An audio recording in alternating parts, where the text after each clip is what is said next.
deal to end the shutdown. Breaking this afternoon, President Trump and lawmakers have announced a tentative deal to temporarily end the government shutdown. Thank you so much for joining us on this Friday.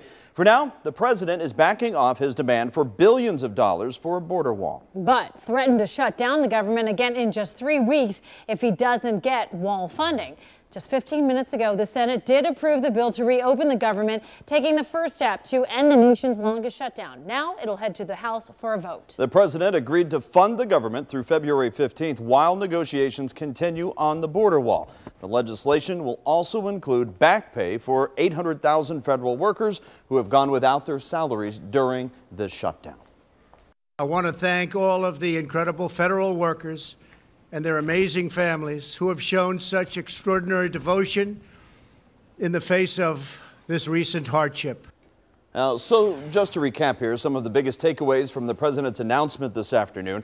A short-term deal has been reached. The government will indeed reopen through February 15th once the votes are in and the president signs it. The president also ensured federal workers will get back pay, quote, very quickly or as soon as possible. Well, before the president announced his plan to bring the partial government shutdown to an end, airports across the East Coast were seeing widespread delays.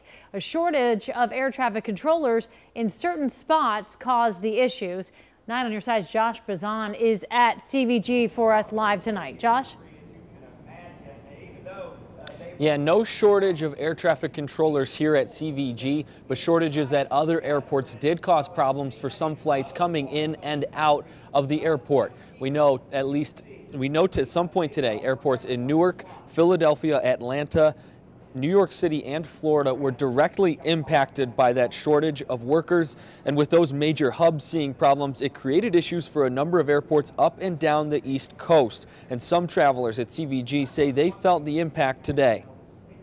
This morning, we got a text saying that, our original flight was canceled, and so it's been rescheduled and then delayed again. But, no big deal from our point. This is just, a pleasure trip. The delay was really bad at TSA. The lines were crazy.